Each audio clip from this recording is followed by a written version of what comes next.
The question is that the bill be now read a second time. I call the member for Balmain. Thank you very much, Mr Temporary Speaker. I rise to address the Interpretation Amendment International Human Rights Obligation Bill 2012. Can I first of all recognise the effort that's been put into the development of this proposal by the member for Liverpool? I note that a consultation paper was distributed. I understand that a great deal of discussion was had with a range of legal organisations and individuals, and I acknowledge that that is a very positive way for private members' bills to come forward in this House, and I acknowledge the debate that we're having today is a result of that.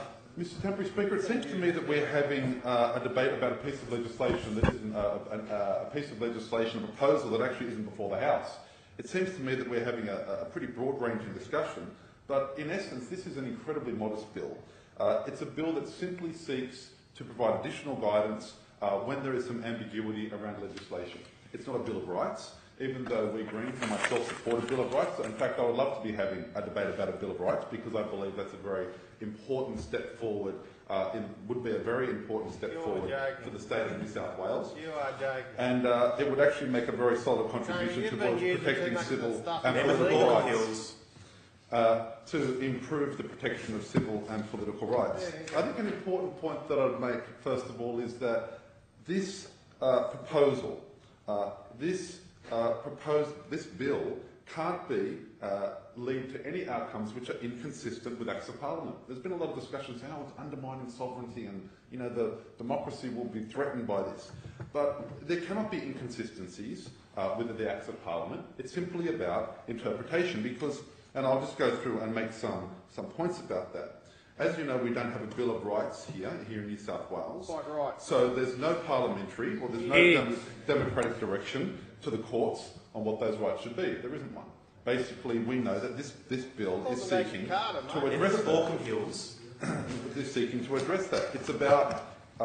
It's about setting parameters for courts. It's about supporting courts rather than letting the judges and the courts rely on their intuition or feelings that they have at the time or their own personal prejudices. It provides direction where there is ambiguity.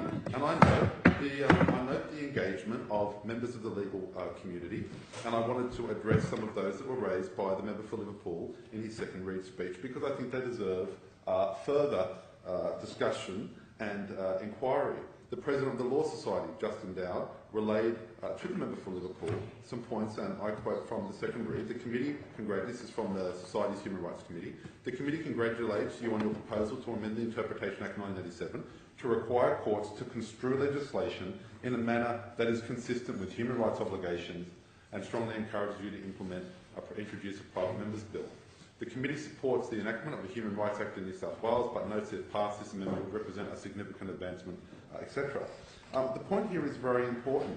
It simply requires courts to construe legislation in a manner that is consistent with human rights obligations, not contrary to the legislation that's being examined at the time, not in direct rebuttal to any acts that have been put forward by the Parliament, but to assist the courts in that process. And in our view, that's a worthwhile process and an obligation that would support and assist the democratic process, that would ensure that the decisions of this Parliament were enacted in a way that reflected the views of the Parliament, subject to the interpretation from the acts that have been laid out in the bill by the member for Liverpool. I think it's also worthwhile to review some of the other comments that have been made. In a letter from the President of the Law Society, it noted that state Parliament should observe international law.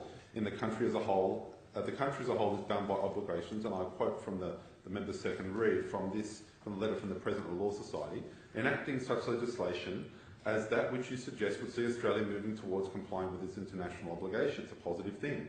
Likewise, Gilbert and Tobin Centre of Public Law wrote, quote, we welcome the proposal to amend the Interpretation Act 1987 to require courts to construe legislation in a manner that is consistent with human rights obligations, insofar as it is possible to do so consistently with Parliament's purpose in enacting the legislation.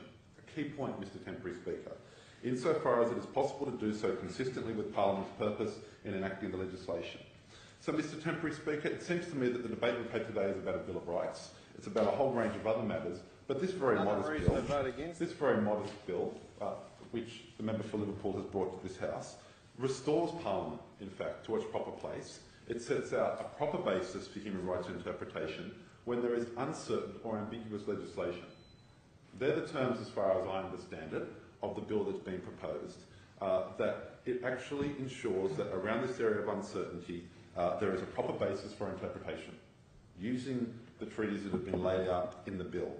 And in my view, it doesn't leave the decisions exclusively to the unelected judiciary.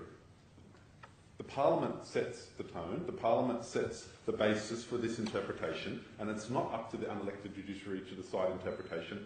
It's set out quite modestly and quite clearly in this bill. And it does build on the common law tradition, and it codifies a tradition when it comes to human rights in particular. I believe that the member for Liverpool has consulted widely. We see that there is a great deal of support in the legal fraternity around this matter. It doesn't threaten the basis of democracy as we know it. It doesn't undermine decisions of this Parliament. It provides reasonable and modest direction to the judiciary around matters where there is uncertainty or ambiguity. And I encourage the debates that other members have raised. Let's debate these issues. Let's debate human rights. But in matters where there is any ambiguity, there's a clear set of treaties which it can be used as part of the interpretation by the judiciary. So I think that it's a very modest step forward. It's worthwhile. Hopefully it will be the beginning of a debate inside this House, inside the Labor Party and the coalition parties about a Bill of Rights and the importance of the Bill of Rights. But I don't intend taking the time of the House to discuss that in detail because it is a separate matter. But I do, Mr Temporary Speaker, commend the bill for the House. The question is, the bill we now read